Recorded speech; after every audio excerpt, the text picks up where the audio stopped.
नमस्कार, शाम के 4 बजने वाले हैं। वक्त है फास्ट एंड फैक्ट्स का। फास्ट एंड फैक्ट्स में हम आपको दिखाते हैं दिन की तमाम बड़ी खबरें पूरी रिसर्च के साथ। आपके साथ मैं हूं विद्यानाथ झा और मेरे साथ रूबिका लियाकत है। अमृतसर में हार्ट ऑफ एशिया सम्मेलन के दौरान पीएम मोदी ने आतंक को लेकर पाकिस्तान को घेरा। पाकिस्तान का नाम लिए बिना पीएम ने कहा कि अगर अमन चैन कायम करना है तो सिर्फ आतंकियों के खिलाफ कार्रवाई से काम नहीं चलेगा, बल्कि उन्हें पालने पोसने वालों पर भी एक्शन लेना होगा। It must be backed by resolute action, not just against forces of terrorism, but also against those who support, shelter, train and finance them. PM ने ये भी कहा कि आतंक को हराने के लिए सामूहिक इच्छा शक्ति दिखानी होगी। We must demonstrate strong collective will to defeat terror networks that cause bloodshed and spread fear. Heart of Asia सम्मेलन में पीएम ने अफगानिस्तान को लेकर कई अहम ऐलान भी किए। पीएम ने कहा कि अफगानिस्तान को एक एयर ट्रांसपोर्ट कॉरिडोर के जरिए जोड़ने की योजना बनाई जा रही है। पीएम के मुताबिक काबुल में भारत की ओर से तैयार की गई संसद की इमारत अफगानिस्तान में लोकतंत्र के लिए भारत की प्रतिबद्धता बताती है। पीएम ने कहा कि भारत की ओर से बनाए गए सलमा बांध की वजह से अफगानिस्तान में आर्थिक गतिविधियां बढ़ेंगी। सम्मेलन के दौरान भारत और अफगानिस्तान के बीच द्विपक्षीय बातचीत हुई। हार्ट ऑफ एशिया सम्मेलन में भारत के अलावा अफगानिस्तान ने भी आतंक को लेकर पाकिस्तान पर निशाना साधा। अफगानिस्तान के राष्ट्रपति अशरफ गनी ने आरोप लगाया कि पाकिस्तान तालिबान के आतंकियों को अपने देश में पनाह दे रहा है। अशरफ गनी के मुताबिक तालिबान के एक बड़े आतंकी ने खुद माना कि उसे पाकिस्तान में शरण मिली थी। अफगानिस्तान के राष्ट्रपति ने यह भी कहा कि पाकिस्तान अफगानिस्तान की मदद करने के बदले उस रकम का इस्तेमाल आतंकवाद को रोकने में करे। Pakistan is generously pledged $500 million for reconstruction of Afghanistan. This fund, Minister Aziz, could be very well used for containing extremism. Afghanistan ने जहां पाकिस्तान पर आतंक फैलाने का आरोप लगाया, दूसरी तरफ मदद के लिए भारत का शुक्रिया अदा किया। अफगानिस्तान अक्सर पाकिस्तान पर अपने देश में आतंक फैलाने का आरोप लगाता रहा है। पाकिस्तान करीब पिछले 50 साल से अफगानिस्तान में आतंकियों को मदद दे रहा है। अफगानिस्तान में आतंकी नेटवर्क को खड़ा करने में पाकिस्तान का सबसे बड़ा रोल है। अफगानिस्तान में तालिबान और अलकायदा के आतंकियों को पाकिस्तान पूरा समर्थन देता है। अफगानिस्तान में भारतीय दूतावास पर हमले में भी पाकिस्तान मदद करता है। अशरफ गनी से पहले अफगानिस्तान के पूर्व राष्ट्रपति हामिद करजई भी पाकिस्तान पर अपने देश में आतंक फैलाने का आरोप लगाते रहे। हार्ट ऑफ एशिया सम्मेलन में शामिल होने अमृतसर पहुंचे पीएम मोदी ने स्वर्ण मंदिर में लंगर सेवा की। हार्ट ऑफ एशिया कॉन्फ्रेंस में शामिल होने से पहले पीएम मोदी शनिवार रात स्वर्ण मंदिर में मत्था टेकने पहुंचे। पीएम के आने के कुछ देर बाद अफगानिस्तान के राष्ट्रपति अशरफ गनी भी स्वर्ण मंदिर पहुंचे। उनका स्वागत करने के लिए पीएम खुद वहां मौजूद थे। दोनों नेता हरमिंदर साहिब तक पहुंचने से पूर्व विरासत गलियारे से होकर गुजरे। लोगों की भारी भीड़ थी और भीड़ से मोदी मोदी के नारे गूंज रहे थे। सुरक्षा के नाम पर लोगों को दूर रखने की कोशिश नहीं की गई थी और न ही उनसे कैमरा जमा कराया गया था। लोग पीएम की तस्वीरें भी ले रहे थे। प्रधानमंत्री नरेंद्र मोदी अफगानिस्तान के राष्ट्राध्यक्ष के साथ में स्वर्ण मंदिर पहुंचे, लेकिन बिल्कुल उसी तरीके से लोगों के साथ कनेक्ट होते हुए जो उनकी हमेशा से अंदाज रहता है। देखिए, सामने जब प्रधानमंत्री यहां से गुजरे, कोई भी किसी भी सिक्योरिटी को लेकर के ऐसा नहीं किया गया कि लोगों को दूर किया गया, हटाया गया। पीएम और अफगानिस्तान के राष्ट्रपति ने साथ जाकर मत्था टेका, लेकिन पीएम की असली भक्ति इसके बाद दिखी। उन्होंने श्रद्धालुओं को लंगर परोसा। सफेद कुर्ता पैजामे, खादी की जैकेट और सिर पर टोपी पहने पीएम ने अपने हाथों से वहां मौजूद लोगों को खाना खिलाया। पीएम करीब आधे घंटे तक स्वर्ण मंदिर में रहे। कहा जा रहा है कि पहली बार किसी प्रधानमंत्री ने स्वर्ण मंदिर में लंगर सेवा की। कहा जा रहा है कि लंगर सेवा का पहले से तय कार्यक्रम नहीं था। लोगों को हॉल में देख पीएम ने लंगर सेवा शुरू की।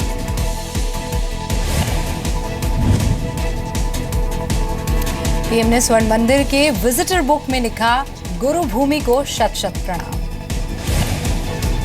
14,000 करोड़ के काले धन का ऐलान करने वाले अहमदाबाद के कारोबारी महेश शाह से घंटों पूछताछ हुई। महेश शाह से कल भी पूछताछ हो सकती है। शनिवार शाम महेश शाह को हिरासत में लेने के बाद इनकम टैक्स विभाग ने घंटों पूछताछ की। इनकम टैक्स विभाग के 12 अधिकारियों की टीम ने महेश शाह से उसके काले धन के बारे में छानबीन की, साथ ही उसका बयान भी दर्ज कराया गया। आज सुबह महेश शाह को छोड़ा गया। आईटी डिपार्टमेंट के द्वारा कल रात 8:30 बजे से यही आयकर भवन के अंदर उसकी पूछताछ शुरू की गई थी। कल देर रात तक, रात 8:30 बजे से देर रात तक ये पूछताछ की गई। उसमें 12 आईटी के अफसर इसके अंदर शामिल थे। काले धन से जुड़े महेश शाह के खुलासे को देखते हुए उसे और उसके परिवार को पुलिस सुरक्षा भी मुहैया कराई गई है। हम लोगों का इनकम टैक्स का जो इन्वेस्टिगेशन का प्रोसीजर है, ठीक है, वो चल रहा है। अभी इसके स्टेटमेंट रिकॉर्ड किए जा रहे हैं, ठीक है। अभी उन्होंने आराम के लिए रिक्वेस्ट किया है, ही नीड सम रेस्ट, ठीक है, तो उनको रेस्ट दिया जा रहा है। मतलब he has just replied to our questions relating to the search. That's about all. None so far. Cooperate कर रहे हो? हाँ, he is cooperating. Mahesh Shah के अलावा उसके चार्टर्ड अकाउंटेंट तहमूद सेठना से भी इनकम टैक्स विभाग ने पूछताछ की। महेश शाह ने आय घोषणा योजना 2016 के तहत 13,860 करोड़ रुपए की आमदनी घोषित की थी। योजना के आखिरी दिन यानी 30 सितंबर को महेश शाह ने अहमदाबाद के इनकम टैक्स दफ्तर जाकर कालाधन घोषित किया, लेकिन कालेधन पर टैक्स की पहली किस्त जमा करने से पहले महेश शाह लापता हो गया। महेश शाह को कालेधन पर टैक्स की पहली किस्त के रूप में करीब 1500 करोड़ रुपए जमा करने थे। महेश शाह के लापता होने के बाद इनकम टैक्स विभाग ने उसके घर और दफ्तर पर छापेमारी की। कल शाम उसे हिरासत में लिया गया। महेश शाह बेहद मामूली कारोबारी है। कहा जा रहा है कि उसने पैसे के लिए दूसरे कारोबारियों का काला धन सफेद करने की कोशिश की थी। नेशनल लेवल के एक शूटर ने अपने कोच पर रेप का आरोप लगाया है। दिल्ली पुलिस ने केस दर्ज कर लिया है, छानबीन शुरू कर दी है। पीड़ित शूटर दिल्ली में स्पोर्ट्स अथॉरिटी ऑफ इंडिया की शूटिंग रेंज में प्रैक्टिस करती थी। यही कुछ महीने पहले उसकी मुलाकात आरोपी संजीव राजपूत से हुई। आरोपी भी इंटरनेशनल मुकाबलों की तैयारी करता था, साथ ही वो पीड़ित को कोचिंग भी दे रहा था। दोनों के बीच दोस्ती बढ़ी और संजीव ने पीड़ित से शादी का वादा किया। 12 नवंबर को संजीव पीड़ित की बर्थडे पार्टी में शामिल होने उसके घर आया। यही कोल्ड ड्रिंक में नशीला पदार्थ मिलाकर उसने पीड़ित के साथ रेप किया। जब महिला ने शादी का प्रस्ताव डाला तो उसने शादी करने से इनकार कर दिया, जिसके बाद महिला ने दिल्ली के चाणक्यपुरी थाने में शिकायत दर्ज करवाई। रेप का मुकदमा दर्ज किया गया है और एफआईआर रजिस्टर की गई है और जो कानून के हिसाब से होगा वो कार्रवाई होगी। 2015 के आंकड़ों के मुताबिक दिल्ली में 2199 रेप के केस दर्ज हुए। दिल्ली में हर रोज औसतन रेप की 6 वारदात होती हैं। 2014 में दिल्ली में रेप के 2166 केस दर्ज हुए थे। आरोपी संजीव राजपूत फिलहाल फरार चल रहा है। उसे अर्जुन अवार्ड भी मिल चुका है। यूपी के बांदा में सिर्फ 15 रुपए को लेकर एक ऑटो ड्राइवर की पीट कर हत्या कर दी गई। मामला बांदा के बदौसा थाने का है। मुन्ना नाम का ऑटो ड्राइवर सवारी लेकर जा रहा था, तभी रास्ते में 3 लोगों से किराए के रुपए को लेकर झगड़ा हो गया। मुन्ना 45 रुपए मांग रहा था, जबकि सवारी 30 रुपए ही देने के लिए तैयार थी। इसी बात को लेकर झगड़ा बढ़ा और तीनों सवारियों ने पीट कर मुन्ना की जान ले ली। ये हम टेम्पो चला रहे थे और हमारे टेम्पो में बैठे, भाड़े मांगने के समय में भाड़ा हमने 45 रुपया था तो वो 30 रुपये दे रहे थे। शेष 15 रुपया वो मांग रहे थे, तो उसने कह रहे नहीं दे रहे। हम कहें दे भैया, आप भाड़ा तो मांगना ही पड़ेगा। ना देने का वजह से मारपीट हो गई। अब 10 रुपया न जा रहे मान लिया तो कह के ले आओ, यूँ आप पैसा ले लिया बस जाइए। किस चीज से बात किया है? हाँ, संजीव भाई किराए को लेकर विवाद हुआ। कम पैसा देने को लेकर 10 रुपया समझौता कम दे रहा था। 3 लोगों के खिलाफ इसमें नामजद एफआईआर प्राप्त हुई है और एफआईआर दर्ज करके इस संबंध में विधिक कार्रवाई की जाएगी। पीड़ित मुन्ना 35 साल का था। परिवार में पत्नी और 4 छोटे छोटे बच्चे हैं। पीड़ित ने बैंक से कर्ज लेकर ऑटो खरीदा था। ऑटो के सहारे परिवार चल रहा था। मुन्ना की मौत के बाद उसके घर वालों ने काफी हंगामा किया। ऑटो ड्राइवर की हत्या करने वाले आरोपियों में से 2 को गिरफ्तार कर लिया गया है। यूपी के सीतापुर में नोटबंदी के बाद पैसों की फिजूल खर्ची रोकने के लिए ई रिक्शा से निकाली गई बारात। रिक्शे पर बैठकर एक साथ 21 दूल्हा निकले तो लोग हैरान रह गए। शादी करने पहुंचे दूल्हा और दुल्हनों का कहना है कि नोटबंदी के फैसले से थोड़ी परेशानी जरूर हुई, लेकिन धीरे धीरे सब कुछ ठीक हो गया। मोदी की नोटबंदी से हम लोग बहुत ही प्रसन्न हैं और खुश हैं कि जो कि हमारे देश की आने वाला समय जो आर्थिक स्थिति सुधरेगी इसलिए हम मोदी की नोटबंदी से बहुत ही खुश होकर के और पैसे की किल्लत को देखते हुए मैंने दहेज शादी करने का फैसला किया है। हम मोदी के फैसले से खुश हैं, जो उन्होंने किया वो बहुत अच्छा किया और इसीलिए मैं दहेज रहित शादी कर रही हूँ। नहीं, दिक्कतें तो बहुत सी आई, लेकिन जो है धीरे धीरे सुधार आता रहा और धीरे धीरे एडजस्ट करते रहे सब लोग। सीतापुर में एक सामाजिक संस्था ने सामूहिक विवाह का आयोजन किया। संस्था के आयोजक के मुताबिक 21 जोड़ों की अलग अलग शादी में करीब 50 लाख का खर्च आता, लेकिन इस आयोजन में लाखों की बचत हो गई। आजकल हम देख रहे हैं कई शादियों में फिजूल खर्ची इतनी बढ़ गई है जिसकी कोई सीमा ही नहीं है। लाखों हजारों रुपए का खाना जो बर्बाद हो जाता है और एक तरफ हमारे लाखों लोग भूखे रह जाते हैं। तो इसलिए ये मोदी जी से प्रेरित होकर हम लोगों ने समाज के ये सामूहिक विवाह किया है। भारत में शादी पर एक साल में 2,28,000 करोड़ रुपए खर्च होते हैं। भारत में शादी समारोह का करीब 1 लाख करोड़ का कारोबार है। फ्रेंचाइज इंडिया के मुताबिक भारत में हर साल 1 करोड़ शादियां होती हैं। एक भारतीय पूरी जिंदगी की कमाई का करीब 5वां हिस्सा शादी समारोह पर खर्च करता है।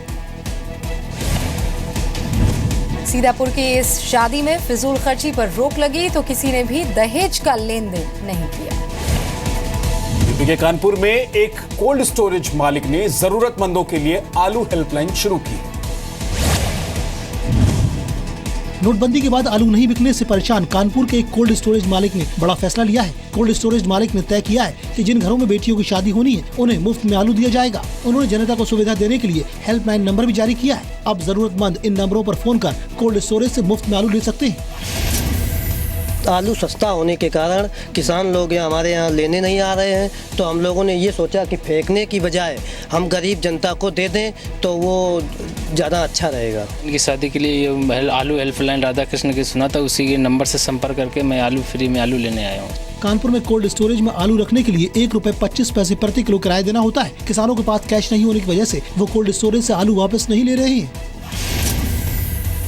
भारत में आलू की औसत उपज 152 क्विंटल प्रति हेक्टेयर है। साल 2015 में करीब 5 करोड़ टन आलू की पैदावार हुई। अमेरिका के कैलिफोर्निया में एक नाइट क्लब में आग से 40 लोगों की मौत हो गई है। कैलिफोर्निया के ऑकलैंड में शनिवार रात 11:30 बजे पार्टी के दौरान नाइट क्लब में आग लग गई। हादसे के बाद अभी तक 24 लोगों का पता नहीं चल पाया है। बताया जा रहा है कि हादसे की जगह करीब 100 लोग मौजूद थे। रेस्क्यू टीम के मुताबिक नाइट क्लब की दूसरी मंजिल में भीड़ थी। दूसरी मंजिल पर बाहर निकलने के लिए सिर्फ एक दरवाजा था, जिसकी वजह से लोग बाहर नहीं निकल पाए और वहीं पर ज्यादातर लोगों की मौत हुई है।